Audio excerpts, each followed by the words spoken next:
Hello, guys. Welcome in to College SportsCast weekend wrap-up show. We're running a little late today. Today is a special birthday edition. It's my birthday. Well, happy birthday. Mine was last Sunday. You know, that's really weird because yours was last Sunday, mine is this Sunday, and John Hammond's is next Sunday. Oh man. Seriously. I got us just three weeks in a row. Just boom, bam, bam. Yeah, seriously. Obviously several years in between all of us, but yeah. Right. But his is October 8th, mine's October 1st, and yours must be the September 24th? Correct. Exactly a week apart between all of us, like within dates. Yeah. 3 weeks in a row. Yeah. Which is crazy. That's weird, crazy. Yep. And we had no earthly idea that was the case when we were setting any of this up. Right?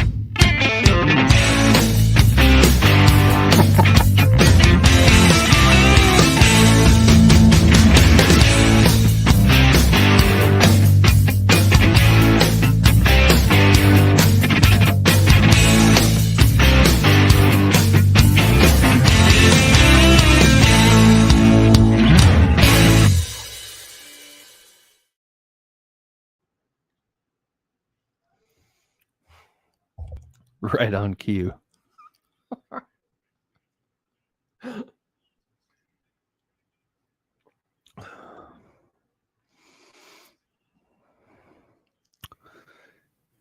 Well, folks, we like to wait. We like to wait because Brad can't tell that the video is over. Oh, it's over. I just don't know if I'm back live. Can you hear me? Yes, I can. Oh, okay. All right. I just didn't know if the video, it doesn't tell me if my mic is back or not. So I can't never tell. I just assume it is until it isn't. Right. All right, man. I felt like I had a great weekend. I had fun as a Kentucky fan.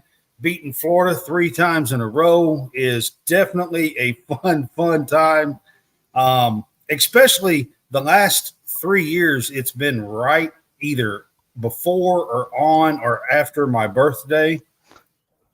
And, it's just been fun. I mean, it's been an absolute blast, and I've had fun with it. 2 years ago, I was there. I almost tried to go to this one. Hammond's was there yesterday, and it's just an absolute I can't really describe it, after losing as many times as we have throughout the years to the Florida Gators, and then winning 3 in a row, 4 out of 6 against the Gators is, I'm just going to be honest, it's pretty fun. Yeah, I bet. Yeah, it's pretty fun, actually. And knowing quite a few Gator fans and things like that, I mean, it's just fun. That's all I can tell you. So, that's how the day started for me yesterday. Of course, the Florida and Kentucky game was at noon or 11 o'clock Central Time. Just depends on what time zone you guys are. But so that's how the day started for me, and watched some good games after that. Of course, Auburn and Georgia yesterday was – it was a game. It was there. A heck of a lot better game than I would have given credit for, to be honest with you. It's not like I thought Georgia was going to like steamroll them or nothing, but the spread was only 14. And I thought that kind of sounded low, to be honest with you. I didn't expect it to be like 35 or nothing, but I really expected somewhere between like a 17 and 21 point win, to be honest with you. Right. Somewhere in that range probably. Yeah, there were a lot of people picking double digits. I really did. I kind of expected. I knew Auburn would keep it close through the first half. Yeah. Not as close as they did. I mean, I thought it would be Top like game. No, I thought it'd be like maybe 20-10 or something. Not. Could have been an Auburn lead if Auburn would have kicked field goal instead of try to go for it. Yeah. I mean, I thought it would be, a close game. I just didn't think. I thought it'd be like 10 at halftime. They'd push another 10, beat them by 20, Right. That's kind of what I thought. I have to give, Auburn a little credit. They pushed them way further than that. Georgia had to score a touchdown with about 2 minutes to go to win 27-20 yesterday. Yesterday. And I don't think Georgia has looked quite like what we have been, what we've been exposed to the last 2 years so far. Correct. I think them being dominant on both the offense and defensive line, while they're still really good on the offensive defensive line, they're just not dominating on the offense and defensive line. And then the quarterback is not doing anything to put them in bad situations. He's not really a big, huge playmaker at the point right now, but he's not doing anything to put them in bad situations. For the most part, he did throw a pick against Auburn yesterday, and he did, but he did make a play when it counted. He had a guy. I mean, he had, Eugene Asante just about put him on his back, or did put him on his back, but still was able to make the throw right on target.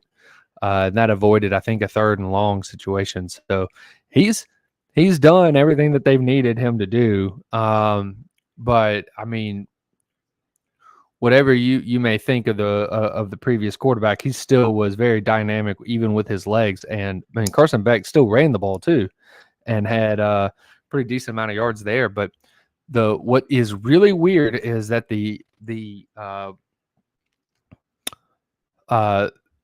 script on here was like the exact opposite, whereas Carson Beck was 28 of 33 for 313 yards, 1 TD, 1 interception. Peyton Thorne was 10 of 19 for 82 yards, also right. 1 interception, being at the end of the game.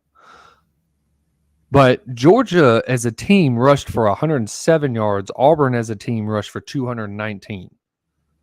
So, like, one team ran the ball really well but couldn't throw it. The other team could throw it but couldn't run it. I just thought that was weird. So, yeah. But, I mean, that's the reason why I'm going to be honest with you. That's the reason why the week before, Auburn's offense was about as much of nothing as you could possibly say. Like, I mean, they're pretty good on defense. They look like so far. Yep. But they just haven't been able to find any offense. And, that was the reason why I thought, that it would be close to a 3-point or 3-score game is what I thought. This week, it didn't look like Peyton Thorne was throwing it 10 feet, 20 feet beyond or 20 yards beyond the wide receiver or anything like that. He actually was hitting them in the hands.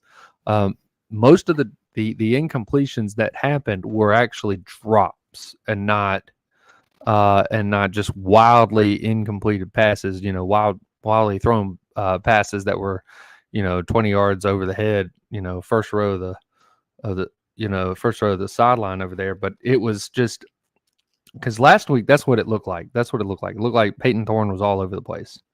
This time it looked like Peyton Thorne was in control. You still needed to have the option of having Robbie Ashford. Yeah. Let me ask you about as an Auburn fan. Okay. Is Robbie Ashford been the better quarterback so far? So Robbie Ashford, they haven't had him throw it very much, which makes me very skeptical about his ability as far as to be accurate with his passes. So most of his passes, for the most part, have been a swing pass or a quick throw toward the sideline. So, but nothing has been like, haven't really seen him try to throw it downfield much. And I think the one or two times that he did, he wildly overthrew his target. So I'm still trying to figure out what, what we saw in game one, his role was, the red zone quarterback. He came in, they ran. That's what it looked like. Yeah. They ran, basically a wildcat quarterback, and he didn't really throw it. He just ran the ball, or he ran RPOs and just had, a lot of, extending the mesh point and then figuring out, reading the defensive end and then, making a decision. But he looks pretty good doing that. Yes, he does. So, but there are teams that are honest with you, Peyton Thorne as a quarterback and landing, throws and things. He really hasn't looked all that great. Correct. This time he looked a little better. But again, as you said, he hasn't looked all that great. Again, Robbie Ashford probably still isn't the quarterback. He's not. I want one of them. No, he's just to step up. Yes, I just want one of them to step up. Last week, I'm just saying, as a Auburn fan, it feels like to me that last week what stunk about this whole quarterback situation is that none of them could make a decision. None of them could make a decision and go. It was like they were trying to when running the ball, they were trying to have their blocks, trying to be patient like a running back and read the block and then go. When in all honesty, with those two, especially with Ashford, it better be stick your foot in the ground and go on some of those. Thorne was holding on to the ball way too long. Thus he was getting sacked. He wasn't, even when he had guys that were wide open, he was not trusting his arm, and he wasn't even attempting to throw it to those guys. And then looked like he was just reading one guy, and if that guy couldn't get open, he was going down. We saw a little bit of it this time, but for the most part, it looked like if he didn't see that guy get open, he at least made the decision to run as opposed to stay in the pocket and then take the sack. I just simply looking at the best way for who gives Auburn the best chance? That's a great question, and at this moment, nobody. That's what I mean. That's what I would be looking at if I was Freeze right now. I realize whatever he picks this year out of these guys is not going to be what the offense looks like down the road, for Auburn. That's not what's going to be. But to finish out this year and to play this year, heading into week 6 of the football season, it's time that you got to pick a dude to me and and ride with it. Hopefully, good news is next week. Good news is next week is an off week, so don't have to worry. That gives them a little extra time. So yeah. That's right. All right. So we always here at College Sportscast on Sundays, we always go through the AP poll. Usually the AP poll has only been out for a couple of hours. Today I kind of celebrated my birthday with some family and stuff, and so we're doing this a whole lot later than we normally do. But the AP poll for week 6 come out today, and despite Georgia barely hanging in with Auburn and getting that win, remains number 1 in the AP poll. They did lose a whole lot of first place votes, and they're only up about 60-some votes over Michigan at number 2. They only got 35 first place votes, and there's 4 other schools, Michigan, Texas, Ohio State, and Florida State. They got some first place votes. So they did lose quite a bit of first place votes from kind of struggling with Auburn yesterday and Jordan Hare. So, like I said, Michigan's number 2. Texas is number 3. Ohio State's number 4. 5 is Florida State. 6 is Penn State. And 7 is Washington. There is no movement in the top 7. They are all the same as the week before.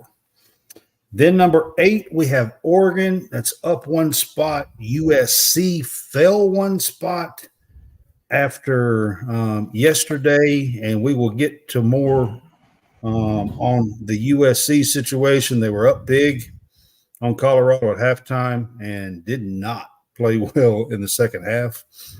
Won the game, but dropped a spot. Notre Dame is number 10, and they went up a spot after the win, comeback late last night against Duke. So they are back into the top 10, and I'll let you go from 11 on down, John. All right. So number 11 is Alabama. They're up 1. Oklahoma is 12. They're up 2. Washington State is up 3 at 13. North Carolina up 1 at 14. Oregon State, after losing to Washington State last week? Last week was that one. Is up 4. But they beat Utah this week. They beat Utah. That's right. That was an ugly looking game, but they did beat Utah. And so they are up 4 spots to number 15. Ole Miss is up 4 spots after beating LSU in a defense is optional game. Miami is still undefeated, and they had a bye went up 1 spot. They won the bye week. It looks like they went up 1 spot. Utah fell 8 spots after losing to Oregon State. Duke fell 2 spots after losing to Notre Dame. These are the 18th and 19th spots. Kentucky stayed the same after beating Florida. Imagine that. Didn't go anywhere. They just stayed at number 20.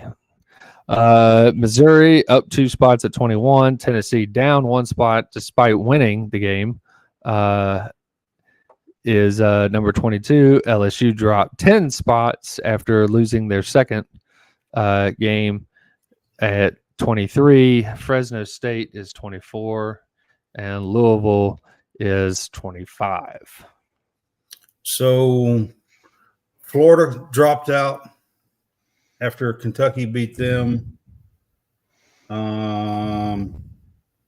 Kansas dropped out. Is that right? I believe Kansas dropped out. I think they were in the 20s before they got beat by Texas. Yeah. And they dropped out as well. So correct. He's talking about the LSU and Ole Miss game last night. I mean, honestly, I don't. Ole Miss the week before playing Alabama looked like they. It's like they can't get it together to play Alabama for some reason. I don't know what the deal is, but they never look offensively like Ole Miss ever when they play Alabama. And then I wanted to pick Ole Miss in this game so bad the other day at Game Day Pick'em. I didn't, but I talked about it the entire time, and I just had a feeling they would have a bounce back game. But I'm going to say this. LSU, as good as people think that they are, and as good as they have looked offensively, they're almost putrid defensively. And I don't really understand. They have given up 155 points in 5 games, y'all. That seems like a lot. It is a lot. Kentucky's given up 76 or something like that. Oh. They've given up 155 points in 5 games. Let's see. Can I get? Yeah, that would be that's a good one to go look up.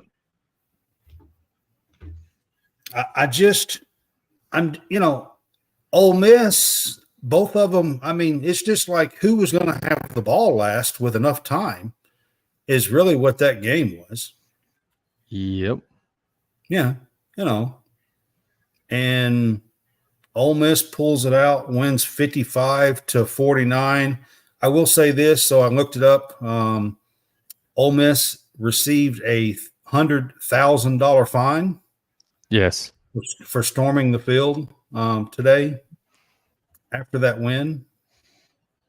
So, the next one will be $250,000, and then the next one within the calendar year would be $500,000 from what I've seen.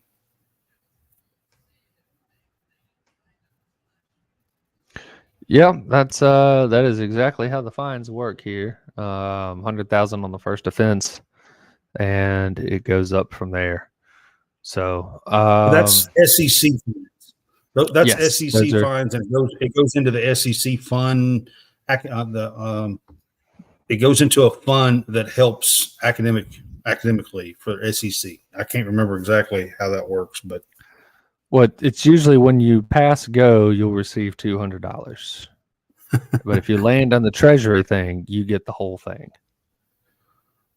All right. So to kind of go through our college football scoreboard, I'm going to start.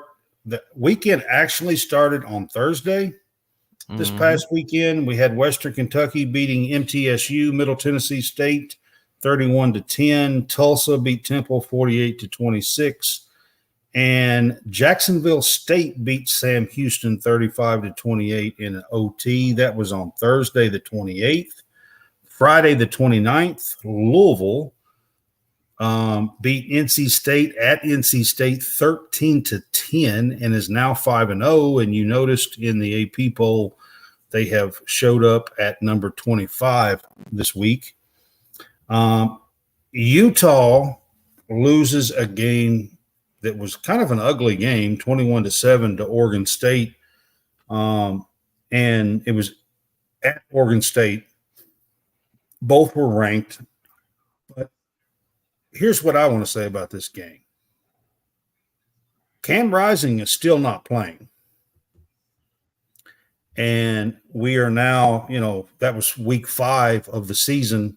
And all the talk was, that he might be ready for the Florida game and blah, blah, blah, leading up to everything. And that was on a Thursday before, like it was August 26th or something like that was the game. And now we're sitting almost 6 weeks later, and Cam Rising is still not playing in this season. And I think that's making a huge, huge difference in what Utah is. And, are we going to see Cam Rising this year? What do you think? Well, I mean, the injury wasn't it it was an ACL, and it was wasn't it during like bowl game or something like that? It was a bowl game. Yep, you're right. Bowl game. So you're looking at December, January when that thing happened. First so of January. It's been 9 months. It's been 9 months essentially. Yep. And I mean, honestly, the comeback from an ACL is it's gotten down to where it is at 9 months. So he's not really that far off schedule. Some people are able to get it done quicker, but I mean, it used to be where it took a year or longer for the ACL. Right. Absolutely. So we're not really that far off track, or even if we are off track, we're like right on time. So I think what they were hoping was that if he were ahead of schedule, he could make the Florida game, and he just wasn't ahead of schedule. So the last 2 weeks, there's been talk that we might see Cam Rising, but not as a starter.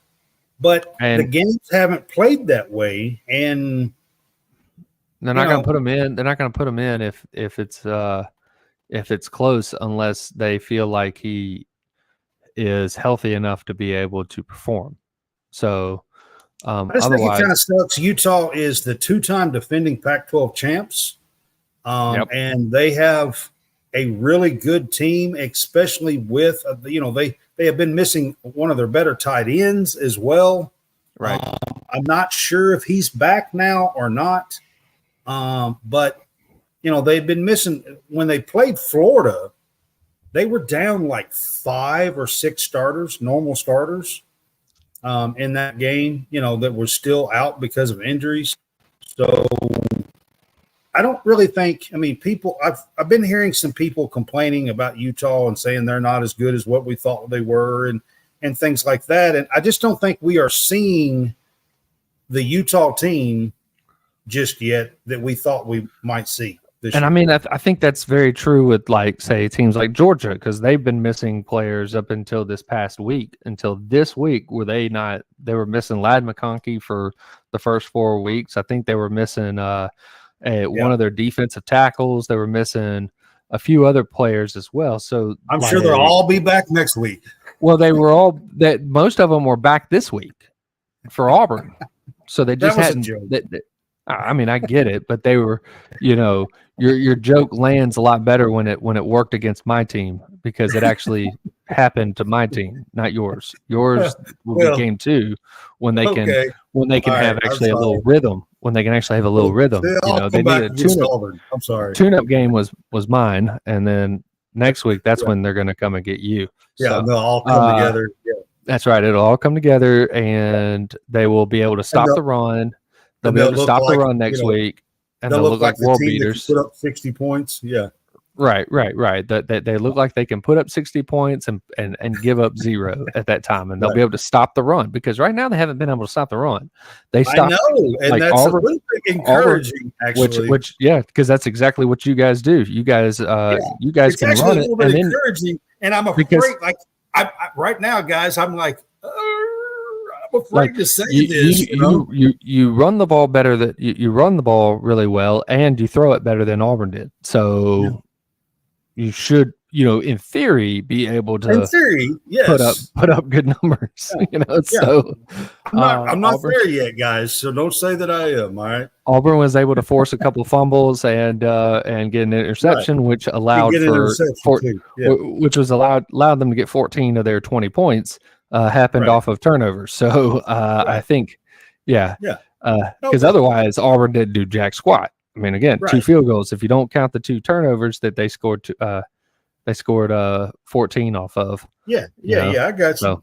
All right. So to finish up on Friday, we had Louisiana Tech beat UTEP 24-10, and then we had a Big 12 game, BYU Cincinnati, which sounds really weird to say that's a Big 12 game.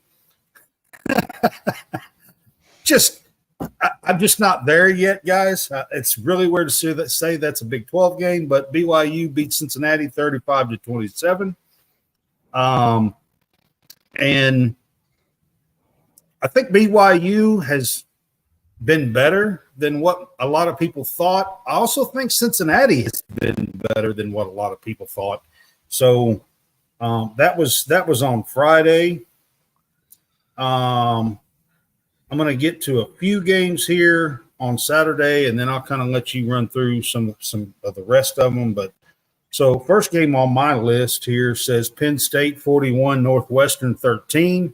This is a game that didn't really get open up till seemed like the second or third quarter, and then finally Penn State put them away. Yeah, because I think it started out with Northwestern starting off with a 10-0 lead, kind of like Auburn.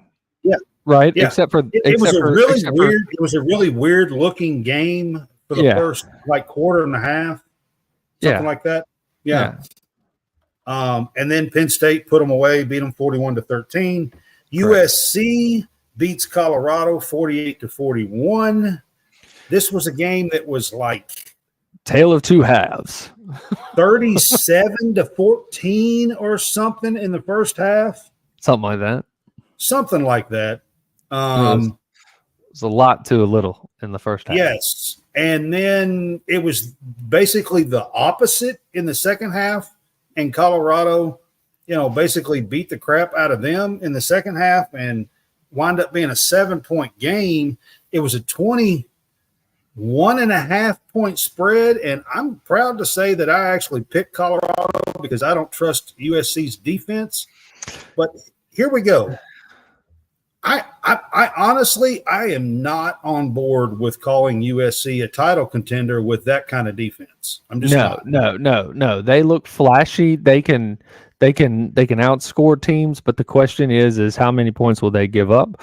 I think that when they run into the likes of Oregon, Washington in the Pac-12, I think that they may have a couple of losses right there because while they may have a really good offense, and I mean, look, Oregon may give up 30 to them or whatever, but Oregon also may put up 45 against them. It might be something like that where it's a 45, 33, 34 type game where, Washington may give up less against Oregon or against USC and put a beat down on them. Who knows? But I don't trust their defense just like you don't trust their defense.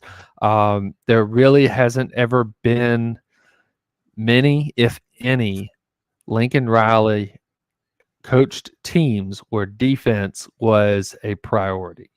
Yeah, but you would think after a while, eventually, that he would recognize that and try to put together some sort of defense because he has the offense that could challenge for a title.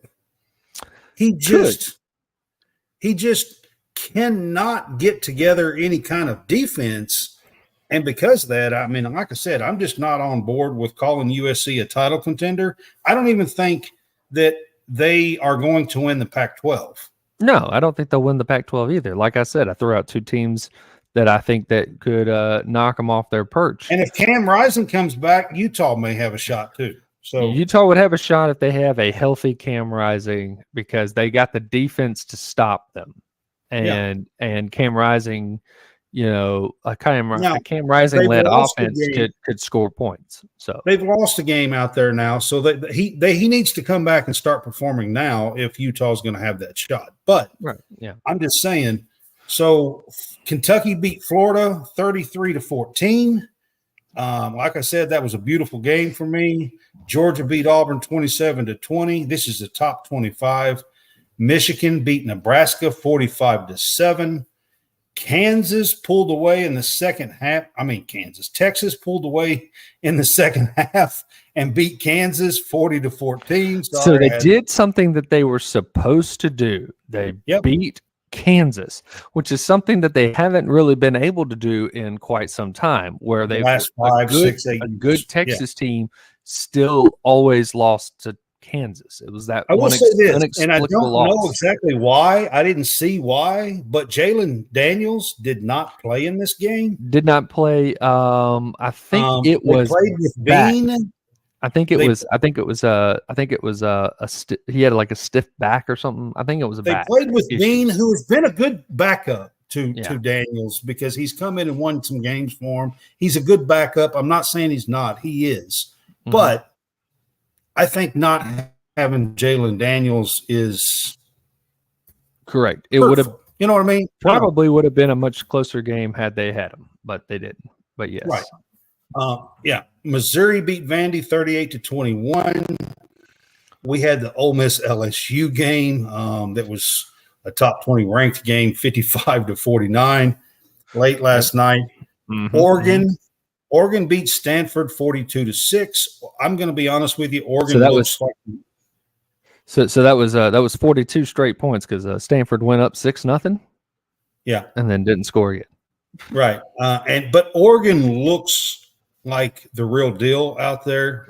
Yes, I think in the Pac-12 this time so far. I'm not saying this is only week 5, but Oklahoma. They're playing for W's out there in Oregon. Yeah, they're not playing for clicks. Not clicks. Yeah, I got you. Oklahoma beat Iowa State 50-20. And then last night late, Notre Dame come back and beat Duke at Duke 21-14. Sam Hartman had to score. I think there was only like 30 seconds left when they scored the late touchdown. And then the pride of Fairhope, Alabama quarterback for Duke went down on the last drive. And I've been busy today. Has there been an update on Riley Leonard? I hadn't gone and looked for one, but yeah, like I said, got rolled up on his ankle, and it didn't look good. I mean, he had to be helped off the field, Right, and he was on crutches at the very end because Hartman does go by and kind of say what's up to him before leaving the field. Hartman waited. They actually showed Hartman waiting in the tent. He was waiting. They was getting some. Yeah, he's waiting on him to come out of the tent. Yeah, he's waiting on him to come out of the tent. So once he came out of the tent after the game was over, he had. Well, I mean, it was a great gesture. Just they actually, as soon as the game's over, they're pulling Hartman over for the interview, and one of the first thing Hartman says is, I want to go check out and make sure that Leonard's okay, Raleigh's okay, So it was a great gesture by him. I thought last night, but hopefully I have not heard an update. If you guys are on with us or whatever, you can give me an update on that. I have not seen it today. Been kind of busy, but so Tennessee beat South Carolina 41-20. Everybody's saying that that's the revenge game. I just don't feel like. I'm sorry, but I know that they beat the crap out of them last year but it was the second to last game last year before the season ended, regular season. And this time it's like week 5 and it just didn't feel the same to me. You know what I mean? Like, yeah. I think there may have been a little extra motivation for Tennessee, but I don't think it was like that they sat there and circled it because, look, Spencer Rattler sits there and says this was their Super Bowl. No, it's not. Yeah, I mean, it just didn't feel that way to me. By the way, there's been an awful lot of talk with South Carolina, and I did say before the season that I didn't like the way their schedule started. And I honestly predicted them to be 2-3, and that's exactly where they are 5 weeks into the season. We will see how they finish, but I did not feel great about them having a great start to the season. Mississippi State got beat by Alabama in Starkville 40-17 last night. On one note on that game right there, that Mississippi State Alabama game, this was the first time they had Mississippi State threw a passing touchdown. It's the first passing touchdown since the Obama administration. So just let you know that. Yes, against Bama. Yes, it's the first time that they had had a passing touchdown since 2016, and there have been 2 presidents since then. Right. Washington beat Arizona in Arizona last night, 31-24. I've been impressed by Washington as well so far this season. And then Fresno State was number 25, and they beat Nevada last night 27-9. So that was the top 25. And if you want to run through some of the other leaderboard to give some updates on scores, we'll get to that. Okay. So Texas A&M took out Arkansas 34-22 in Jerry World. Let's see. Minnesota beat Louisiana. That's 3 straight losses for them. I believe so. Yes. BYU, LSU, and now A&M. Right. Let's see. Minnesota beat Louisiana. Utah State took out UConn. Now, here's one that's not a top 25 matchup that you would think, man, this would be a top 25 matchup, or at least one team would be in the top 25, and that's Clemson versus Syracuse. In Clemson, I think there was one point in the game where they were able to, I think it was maybe a pick 6 or something like that, and then they kind of ran away with it because it was kind of close, and then they started running away with it about midway through the third. Well, Syracuse was undefeated before yesterday. Right. So far. And then there was UAB Tulane. UAB held a 21-3 or 21-7, 21-0 lead on or 20-0 lead on Tulane early in the game, and then Tulane came back and won the game 35-23. Yeah, it was a real strange game. Yeah. Yeah. James Madison took out South Alabama 31-23. The battle of the worst Power 5 teams went the way of Boston College beating Virginia 27-24. And that was an odd game, too, because Virginia jumped out on top. And I was like, what? Cal beat Arizona State 24-21. Let's find some other games. Maryland, who's just outside the top 25, beat up on Indiana 44-17. Purdue beat Illinois 44-19. Rutgers took out Wagner 52-3. Bowling Green beat Georgia Tech. That was a strange score to me yesterday, too. Yeah. What happened here?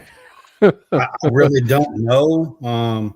But I noticed it, and it was a crazy score that I thought. I was 38-27. Houston took out Texas Tech. Texas Tech beat Houston 49-28. In a wacky finish game, Baylor beats UCF 36-35. I believe that was a 35 to what, with like 4 minutes to go. I don't know. It was a crazy ending to that game. I mean, they scored like 4 times in the last 4 minutes and won the game by 1. Butch Jones in Arkansas State took out Massachusetts, UMass, 52-28. South Florida beat Navy 44-30. Let's see. Marshall took out Old Dominion 41-35. UNLV beat Hawaii. I'm just kind of going through them. We'll just kind of skip through a few of these because I don't want to read every one of them. Rice beat East Carolina 24-17. North Texas took out Abilene Christian 45-31. Georgia Southern beat Coastal 38-28. Troy beat Georgia State 28-7. And Georgia State had been playing really well and won some games that I didn't think they could win. And Troy looked really good yesterday, I thought. Texas State beat Southern Miss 50-36. Michigan State lost to Iowa. Iowa beat Michigan State 26-16, so got the 1 point above the 25-point threshold for Brian Ferentz. Yeah. Let's see. SMU beat Charlotte 34-16. Virginia Tech took out Pitt 38-21. West Another Virginia beat. Score. Yeah. What's going on with Pitt? Seriously. They haven't had a quarterback this year. They had Slovis last year, I think, and then they had West Virginia took out TCU, which was 24-21. Yep. Looks like Appalachian. Looks like all those Neil Brown haters that wanted Neil Brown on the hot spot seat and gone, fired. He's now started this season 4-1. Yeah. Just only saying. Losing the who did they lose to? Can't remember who they lost to. But anyway, Appalachian State looks like they had all they could handle with La Monroe with 41-40. Air Force won big. Yep, Air Force won big 49-10. Fresno took out Nevada 27-9. Yep. So those are the remaining scores. So for the scoreboard that were not the top 25 that you had gone through. Yep. Right. All right. Yep. So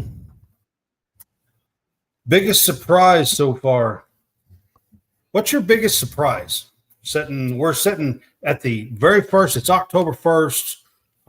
We are through September now. We are basically, this is week 6 we're heading into. What do you think is your biggest surprise so far? So one of my biggest surprises is LSU has 2 losses in the month of September. You could say that one of them was going to happen. You could say one of them was going to happen, maybe, depending on what your thoughts were with FSU in that game. Yeah. But to have 2 of them by the end of September is a bit of a shock if you thought that they were going to be in contention for the West. So that's one of them. Trying to think of if there's anything else off the top of my head. That one right there is the biggest one. I mean, look, Georgia's still undefeated. They haven't looked dominant, but they're still undefeated. And they went into an absolute, hellish environment going into Auburn. Auburn was up for that game. The student section was going nuts. They overcame the environment, even though during the game they looked, kind of sluggish, for almost 3/4 of the game. And then Auburn, for whatever reason, couldn't stop Brock Bowers in the fourth quarter. Gave up. I think they gave up 148 of his. He looks like the pinball just bouncing off of tacklers. Yeah, and so he got 148 of his 157 receiving yards in the second half, and most of it happened in the fourth quarter, which, again, you got to be able to stop number 19, and they didn't. So, look, Georgia's kind of surprising with the fact that they're not looking as great, but they're still winning ball games. And at this point, you just got to win. Win and you're in. I mean, you may not be number 1, you may not be number 2. I mean, if you're undefeated, you're going to be probably number 2, especially if you started out number 1, you won every game. So yeah, but it's just, I think LSU having the 2 losses, Texas looking pretty good, without having that dumb loss that they normally have. They usually have that. I think they usually have that dumb loss somewhere, and they hadn't. But there really isn't anything that's just like a massive shocker. Maybe Missouri, looking better than what they have over the last few years. Kentucky as well. I mean, but I don't think we would have had Kentucky too far off of what their record is right now, outside of possibly a loss to Florida. Right. But I mean, even then, with beating Florida the last 2 years. I will say Missouri, I don't know that too many people would have had Missouri 5-0. Yeah.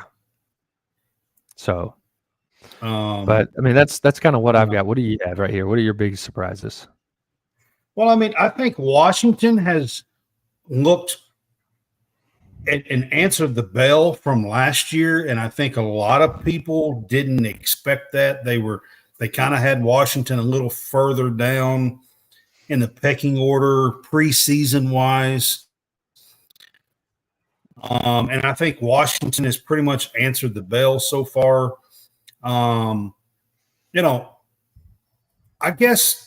I think USC, looking as bad as they have on defense, again, even though it's again, I just thought, like, their whole mantra this offseason, Caleb Williams and stuff, was that he was coming back to win a title. Right. That they, after winning the Heisman, he wasn't coming back for like individual trophies and all that kind of stuff, and I've been a little surprised at just how putrid their defense looks again, which is not a surprise, but it is a surprise. Well, I mean, I think that one right there is not so much a huge surprise. I think it's just the fact that maybe it's shocking that they're just that it seems like they're not even trying to get better, I guess. I mean, that's kind of a weird thing to say. It's just so weird. I mean, yeah, that the last 2 weeks, you want to think that Lincoln Riley is going to put at least some form of something into the defense, that hire somebody that would Arizona State get won the with them, defense. and they had to score late TD to pull away and beat them by 2 touchdowns. Right. And then last week, yesterday, you got Colorado that, Shadir Sanders, if he would have had just a little bit more time, I'm not so sure that he doesn't beat them, the way he was playing in the second half. Yeah. So, I don't know.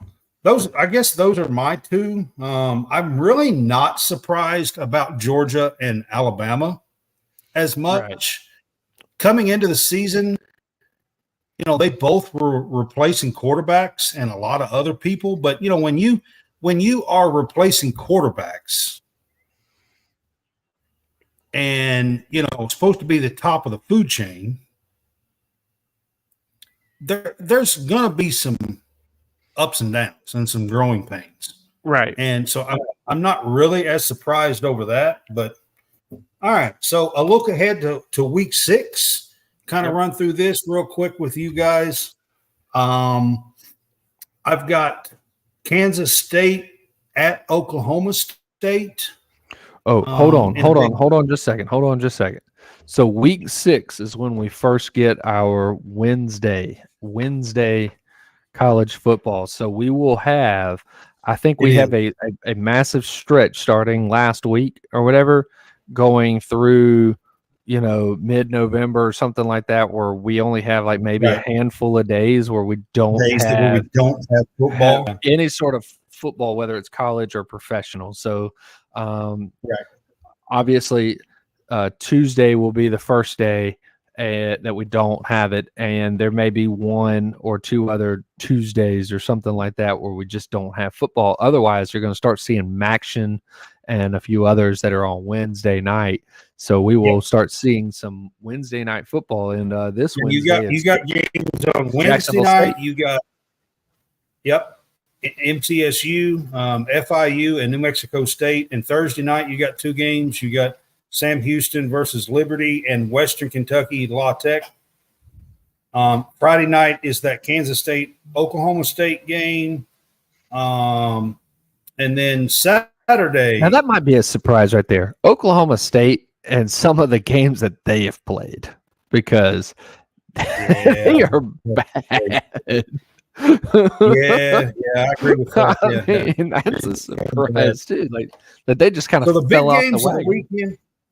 They have, but their quarterback's sitting on the bench at Ole Miss, and I would never, ever understand that move and why that happened. I'm still flabbergasted by that move. But anyways, so next Saturday, some of the biggest games of the week next week to look forward to. We've got Oklahoma, Texas next week. Yep. It is the last Oklahoma Texas Big 12 regular season matchup. And I believe it's in Texas. Is that game played? So they play that in the Cotton Bowl. That game's played on the neutral side, isn't it? Huh? It's played in the Cotton Bowl, which is halfway between the two. Side? It is. It's the Cotton Bowl, That's which is a halfway between the two campuses, and it's during the Texas State Fair, which is right there in Dallas. So they play that game in the Cotton Bowl outside of the Texas State Fair. So you go over there, you get a bunch of fried food. It's an 11 o'clock central game. And it's one of the first games of the day on Saturday, and it's Oklahoma versus Texas, and that will soon be an SEC game after this year. Something to look forward to, but it's actually one of the biggest games of the year, almost always. A Big Ten game that actually might be worth looking at next week would be Maryland at Ohio State, and it's a 11 o'clock game. And then you get LSU versus at Missouri. So LSU coming off of the loss at Ole Miss is now going to Missouri. Missouri setting 5-0, and LSU is 3-2. So maybe that's one of the biggest surprises. That one, because that one right there so far. might turn out that the Tigers of Missouri might walk away with that one, and that would be a dead shocker. Yeah. I mean, honestly, if Missouri beats LSU next week, it knocks them out of everything. Mm-hmm. Everything. Yep. Because they would have 2 losses within the conference. Yep. And 3 losses overall. So knocks them out of everything. Washington State goes to UCLA next week at 2:00 in the Pac-12. Mm-hmm. SEC big game at 2:30 CBS is Alabama at Texas A&M.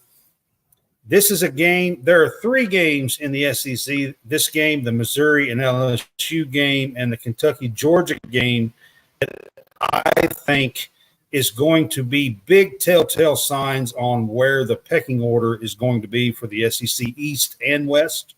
Mm-hmm. Both of these, Alabama and Texas A&M, are still undefeated in conference, whereas LSU and Ole Miss have a loss in the conference already. Correct. So, then let's see, kind of running down some of the bigger games. UCF Kansas might be wild. Yeah. UCF Kansas might be a wild game to watch. Yeah, that's what I'm saying. Might be wild. Yeah. Of course, you got Kentucky, Georgia, one of the bigger games of the week next week, I think. It's at 6:00 on ESPN, 6 Central Time. Notre Dame, Louisville is at 6:30. Arkansas, Ole Miss at 6:30 next weekend as well. There's a bunch other that I'm kind of skipping through, but Oregon State, Cal, and Arizona, USC being the late games, being the Pac-12 after dark. Won't be able to see the Oregon State Cal game because that is Pac-12 network. So the 10 people that have that channel will be able to watch it. If you got Sling and you got the sports package, you actually have the Pac-12 network. You may not know it, but you actually have it. Yeah. So because I found out that I had it, so well, isn't that nice? And I didn't even know it, honestly. Yeah. But I found out if you have Sling and pay for the sports package, you actually have Pac-12 network. So just so you guys know. Yep. Because I think a lot of people probably have it and don't even know they have it. So, but because I pay for the sports package, so I got like the ACC stuff, and I can watch the ACC huddle, and I can watch the Pac-12 stuff. So it's kind of nice, actually. I get to watch a lot of different college football and college football shows.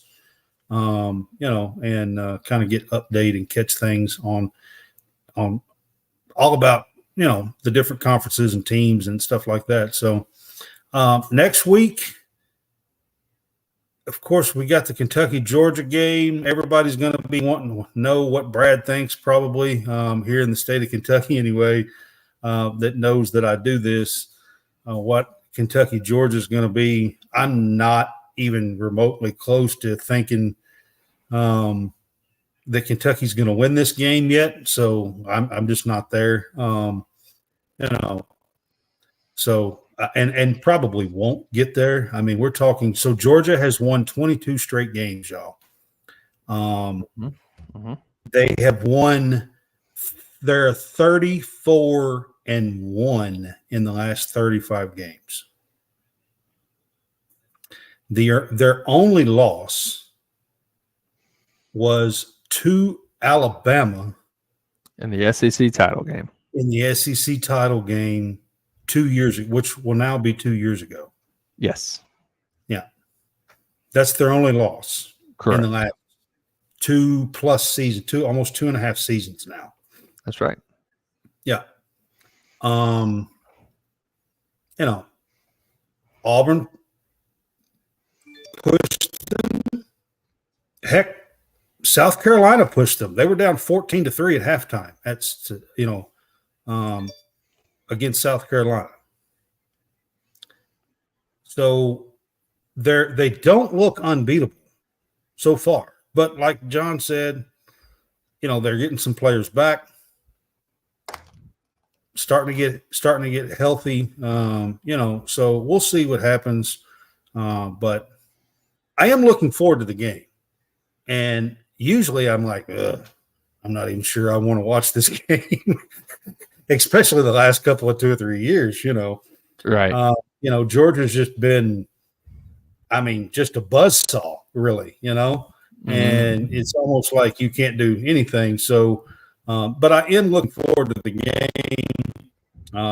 And you said Auburn's got the week off. So Kentucky's got this one, and then they come back and play Missouri, and then they get a week off. So, actually, for Kentucky, in my opinion, if you're a Kentucky fan, the next 3 ball games is going to determine just how good this season is. We have Georgia, then we come back and play Missouri at home, get a bye week, and off the bye week, we get Tennessee at home. And I think those 3 games is going to determine just how good of a season this Kentucky team can have. We have 4 games after that. We still have Alabama coming to town, and we got to go to Starkville, and we got to go to South Carolina, and we got to play Louisville. There's still 4 games after that. But if we can get through these 3 games with a statement, maybe, just maybe, Kentucky will have something to say about the SEC East, but we'll see. Just maybe. Yeah. Well, if you lose this one, you're still fighting for number 2 in the East. Right. Because Georgia's probably not losing 2 games in the East. Right. Yep. If Kentucky beats them, then you have the upper hand in the East. But then you still got to go. You got to go and play Missouri. You got to play Tennessee. You got to play Alabama later in the year. So, even if Kentucky beats Georgia, there's still a long way to go. Oh, yeah. There's still a long way to go. So, that's where we are with that. Our next show will be Tuesday night, October the 3rd at 8 p.m. This is going to be our Big Fuss show. This is where I pick some hot topics, and we do some debates and a couple of segments. You can catch our Pick 6 segment and our No Fly Zone segment that we do on Tuesday nights. And we have a little bit of fun here and kind of go back and forth. And we call it the Big Fuss show. You might not want to miss that. You might catch some of the others because every once in a while, me and John here, we kind of get into it on some of these topics. Oh, yeah. Yeah, every once in a while. And Hammonds is on with me on some of the shows. But we just have a little fun with some of the topics and everything. And that's what the Big Fuss is about. So you can catch that on Tuesday night, be October the 3rd, 8 p.m. Central. And we appreciate you guys being with us for the weekend wrap-up show here. And looking forward to week 6. We are – I can't believe that we're already through and we're into October for the college football season because October is kind of the – by the end of October, we should know who the big players are,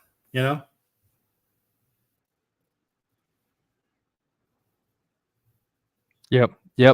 We will know by the end of October. We definitely will know especially because most everybody has some sort of murderer's row during October, as far as their several games in a row.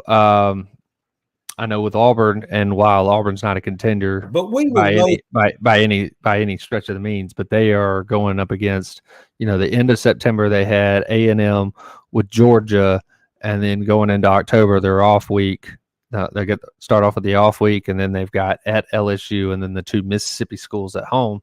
So they did have a bit of a murderer's row, and before we really knew what the Mississippi schools were in September, that looked even bigger, but it's still big compared to Auburn because, again, Auburn's not somebody that's just like a team that you should expect to beat both of those. Yeah.